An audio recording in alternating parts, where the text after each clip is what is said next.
નમસ્કાર મિત્રો. જો ટેટ પરીક્ષાની તૈયારી ચાલી રહી હોય તો અંગ્રેજી ગ્રામરનો એક ટોપિક છે જે બહુ જ અગત્યનો છે. એ છે એક્ટિવ અને પેસિવ વોઇસ. તો ચાલો આજે આપણે આને એટલી સરળ રીતે સમજીએ ને કે પરીક્ષામાં આમાંથી એક પણ માર્ક કપાય જ નહીં. તો આજે આપણે શું જોવાના છીએ એક નજર કરી લઈએ. સૌથી પહેલાં તો એ સમજીશું કે આ એક્ટિવ પેસિવ વોઇસ છે શું. પછી એકદમ સરળ એક 5 સ્ટેપનું ફોર્મ્યુલા જોઈશું. એ પછી અલગ અલગ ટેન્સીસ એટલે કે કાળમાં એને કેવી રીતે વાપરવું એ શીખીશું. અને હા, અમુક ખાસ નિયમો અને મોડલ્સ પણ જોઈશું. છેલ્લે ટેટ પરીક્ષા માટેની ખાસ ટિપ્સ અને એક ઝડપી રિવિઝન. ચાલો તો શરૂઆત કરીએ આપણા પહેલા મુદ્દાથી. વોઇસ એટલે શું એને સમજીએ. આ એક્ટિવ અને પેસિવ વચ્ચેનો જે મુખ્ય તફાવત છે એના પર ફોકસ કરીએ. તો જો વોઇસ બીજું કંઈ નથી પણ વાક્યમાં જે 3 મુખ્ય પાત્રો છે ને, કર્તા એટલે કે સબ્જેક્ટ, ક્રિયાપદ એટલે કે વર્બ અને કર્મ એટલે કે ઓબ્જેક્ટ, એ ત્રણેય વચ્ચેનો સંબંધ છે. સિમ્પલ ભાષામાં કહું, વોઇસ એ નક્કી કરે છે કે વાક્યનો હીરો કોણ છે. કામ કરનાર એટલે કે કર્તા કે પછી જેના પર કામ થઈ રહ્યું છે એટલે કે કર્મ. બસ આટલી જ વાત છે. ચલો હવે આ તફાવતને એકદમ સ્પષ્ટ રીતે સમજીએ. અહીં જુઓ, એક બાજુ છે એક્ટિવ વોઇસ એટલે કે કર્તરી વાત છે. આમાં કર્તા એટલે કે સબ્જેક્ટ પોતે ક્રિયા કરે છે, એ જ હીરો છે. ઉદાહરણ જુઓ, રામ રોટ અ લેટર. અહીં ફોકસ કોના પર છે? રામ પર. હવે બીજી બાજુ જુઓ, પેસિવ વોઇસ એટલે કે કર્મણી વાત છે. અહીંયા હીરો બદલાઈ જાય છે. અહીં કર્તા પર નહીં પણ કર્મ પર ફોકસ હોય છે. એ જ વાક્ય હવે શું બની ગયું? A letter was written by Ram. હવે ફોકસ કોના પર આવી ગયું? અ લેટર એટલે કે પત્ર પર. તમે રચના પણ જોઈ શકો છો. સબ્જેક્ટ પ્લસ વર્બ પ્લસ ઓબ્જેક્ટમાંથી object plus helping verb plus V3માં બદલાઈ ગયું છે. ચાલો હવે આવે છે આજના આખા સેશનનો સૌથી અગત્યનો ભાગ. એક એવી ફોર્મ્યુલા, એક એવી માસ્ટર કી જે તમને કોઈ પણ એક્ટિવ વાક્યને પેસિવમાં ફેરવવામાં મદદ કરશે. બસ આ 5 સ્ટેપ યાદ રાખી લો એટલે તમારું કામ થઈ ગયું. તો શું છે આ 5 સ્ટેપ્સ? એકદમ ધ્યાનથી સાંભળજો. સ્ટેપ નંબર 1, વાક્યનું જે કર્મ છે એટલે કે ઓબ્જેક્ટ, એને પકડીને વાક્યની શરૂઆતમાં લાવી દો. એ હવે આપણો નવો કર્તા બનશે. સ્ટેપ નંબર 2, વાક્ય કયા કાળમાં છે એ જુઓ અને એ પ્રમાણે સાચું હેલ્પિંગ વર્બ મૂકો, જેમ કે is, am, are, was, were. Step number 3, આ તો ગોખી જ લેજો. મેઇન વર્બનું હંમેશા V3 ફોર્મ એટલે કે પાસ્ટ પાર્ટિસિપલ જ આવશે. સ્ટેપ નંબર 4, જે આપણો જૂનો કર્તા હતો ને એની આગળ બાય મૂકી દો. અને છેલ્લું સ્ટેપ નંબર 5, એ બાય સાથેના જૂના કર્તાને વાક્યના છેડે મૂકી દો. બસ આટલું જ કરવાનું છે. તો ફોર્મ્યુલા તો શીખી લીધી, પણ એ કામ કેવી રીતે કરે છે? ચાલો હવે એને પ્રેક્ટિકલી જોઈએ. આપણે અલગ અલગ કાળના વાક્યો લઈશું અને એના પર આપણો આ 5 સ્ટેપનો નિયમ લગાવીશું. સૌથી પહેલાં લઈએ સાદો વર્તમાન કાળ. એક્ટિવ વાક્ય છે શી રાઇટ્સ અ લેટર. ચાલો આપણા નિયમો લગાવીએ. સ્ટેપ 1, કર્મ અ લેટર આગળ આવ્યું. સ્ટેપ 2, કાળ વર્તમાન છે અને અ લેટર એકવચન છે એટલે આપણે ઇઝ મૂક્યું. સ્ટેપ 3, રાઇટ્સનું V3 શું થાય? રિટન. સ્ટેપ 4 અને 5, બાય લગાવીને કર્તા શીનું હર કરીને પાછળ મૂકી દીધું. તો આખું વાક્ય શું બન્યું? A letter is written by her. એકદમ સરળ. હવે જોઈએ ચાલુ વર્તમાન કાળ. એક્ટિવ વાક્ય છે she is writing a letter.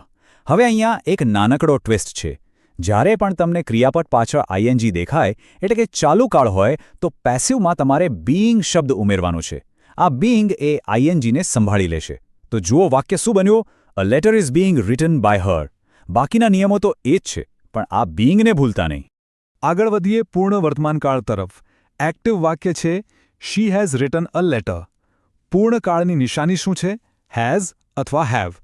તો જ્યારે પણ હેઝ હેવવાળું વાક્ય આવે ત્યારે પેસિવમાં તમારે એની સાથે બીન ઉમેરવાનું છે. એકદમ સિમ્પલ. તો વાક્ય બની ગયું a letter has been written by her. ચાલુ કાળમાં બીંગ અને પૂર્ણકાળમાં બીન. આ યાદ રાખજો. હવે આવીએ ભૂતકાળ પર. સાદો ભૂતકાળ. એક્ટિવ વાક્ય શી રોટ અ લેટર. અહીં રોટ ક્રિયાપદનો ભૂતકાળ છે, તો આપણું સહાયક ક્રિયાપદ પણ ભૂતકાળનું આવશે. અ લેટર એકવચન છે એટલે આપણે વોઝ વાપરીશું. તો પરિણામ શું મળ્યું? A letter was written by her. યાદ છે આપણે ચાલુ વર્તમાનકાળમાં બીઇંગનો ઉપયોગ કર્યો હતો? બસ એ જ નિયમ અહીં પણ લાગુ પડશે. ચાલુ ભૂતકાળ.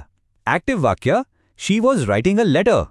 અહીં પણ રાઇટિંગમાં આઈએનજી છે તો પેસિવમાં શું આવશે? બીંગ. ફરક એટલો જ છે કે અહીં સહાયક ક્રિયાપદ ભૂતકાળનું છે એટલે વોઝ. તો વાક્ય બન્યું a letter was being written by her. અને હવે સાદો ભવિષ્યકાળ. એક્ટિવ વાક્ય છે she will write a letter. ભવિષ્યકાળમાં તો વિલ આવે એ તો ખબર જ છે. પેસિવમાં બહુ જ સહેલું છે. વિલ પછી બસ બી ઉમેરી દેવાનું અને પછી V3 તો વાક્ય બની જશે a letter will be written by હર.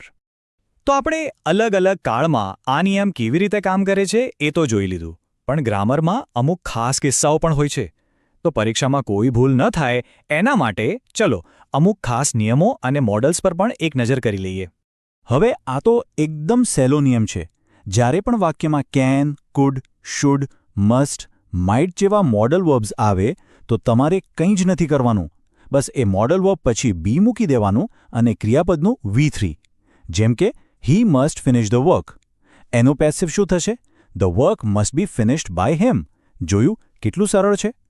હા, આ એક નાની પણ બહુ જ અગત્યની વાત છે જે યાદ રાખવી પડશે. જ્યારે કર્તા એટલે કે સબ્જેક્ટ વાક્યના અંતમાં જાય છે અને કર્મ બની જાય છે ત્યારે એનું રૂપ બદલાઈ જાય છે, એનું સર્વનામ બદલાય છે. જેમ કે આઈનું મી થઈ જાય, વીનું અસ, હીનું હિમ, શીનું હર અને ધેનું ધેમ. આ ટેબલ પર એક નજર કરી લો એટલે બરાબર યાદ રહી જશે. હવે આવે છે ગોલ્ડન રૂલ. આને બરાબર મગજમાં બેસાડી દેજો. પેસિવ વોઇસ બનાવવાની એક શરત છે. વાક્યમાં કર્મ એટલે કે ઓબ્જેક્ટ હોવું જ જોઈએ. જો કર્મ જ ન હોય તો પેસિવ બનશે જ નહીં. હવે કર્મ કેવી રીતે શોધવું? સિમ્પલ છે. ક્રિયાપદને શું અથવા કોનેથી સવાલ પૂછો. જો જવાબ મળે તો કર્મ છે. જેમ કે ઉદાહરણ જુઓ. હી સ્લીપ્સ. તે શું ઊંઘે છે?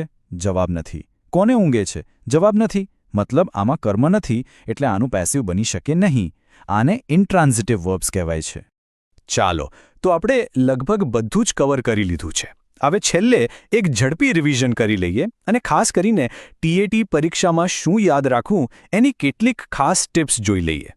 બસ આ 4 મુદ્દા યાદ રાખી લેશો ને તો પરીક્ષામાં કોઈ તકલીફ નહીં પડે.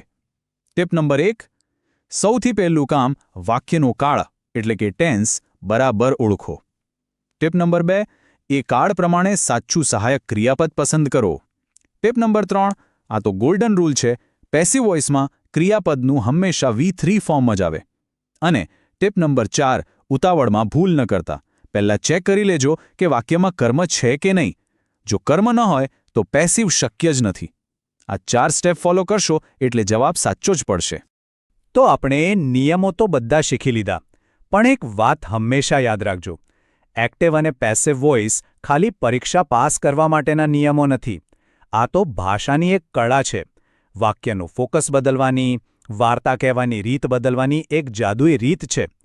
ક્યારેક આપણે કર્તાને હીરો બનાવવો હોય છે તો ક્યારેક ક્રિયાને. પરીક્ષા માટે નિયમો પાક્કા કરજો, પણ સાથે સાથે ભાષાનીય સુંદરતાને માણવાનો પણ પ્રયત્ન કરજો.